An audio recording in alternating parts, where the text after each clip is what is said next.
This review is on the app PhotoArtista-oil.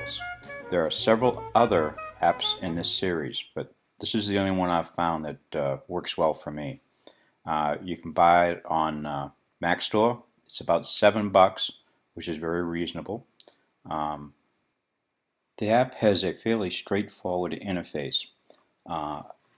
It has presets built into it so that you can use the presets, and they're pretty good.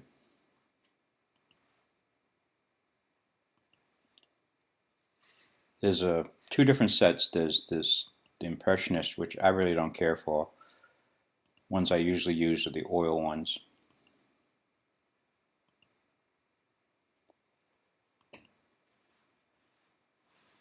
I want to bring in a new image to show you how it, if you're in here and you want to see what your original looks like, all you have to do is click up in original, so you can bounce back and forth and see what effect has been taking place. I'm going to bring in a new image, which is fairly straightforward. You just click on Get Image, select it, and it will bring in both Photoshop and JPEGs. A lot of apps will only work on JPEGs. Now you can use the presets, and they're interesting, but I prefer making my own adjustments. So if you just click up here on this little gear, it shows you the palette for the adjustments. This refers to the strokes. I like circular because it makes it more like a brush stroke. You can adjust the size of the brush stroke. The bigger the brush stroke, the less detail that you'll see in the image. Remember, we can click on the original to see what we started with. This refers to the texture in the canvas.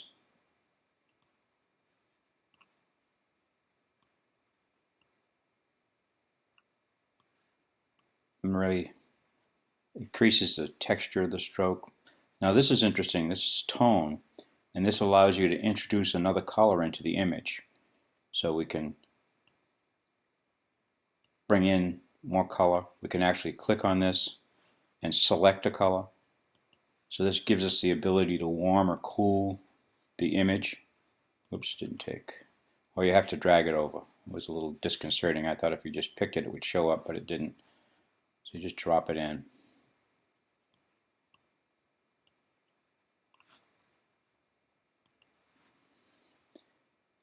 You can lighten the image.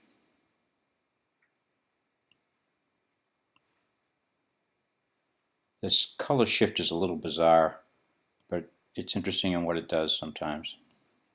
If you go too far, it really takes it wacko.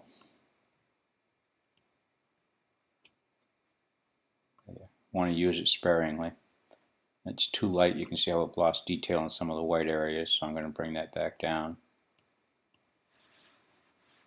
And then if we click over here on borders, we can select the effect on the edge, which is sort of interesting. I like these bottom ones because they feather the edge a bit.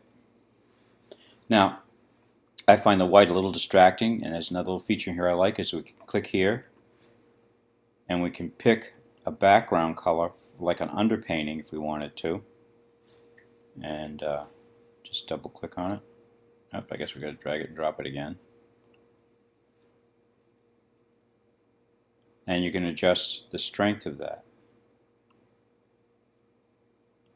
I'm sorry, that's the canvas adjustment. I guess we'd have to adjust the strength by what we pull in.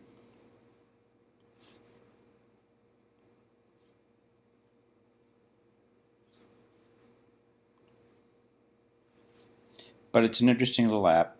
It has a lot of adjustabilities, and I think it creates a fairly realistic looking painting rendition. It's better than most of the filters I've seen out there. I would still take this back into Photoshop once I got this done, and I'd correct the color and maybe soften the stroke work a little bit. But it's a very worthwhile app at $7.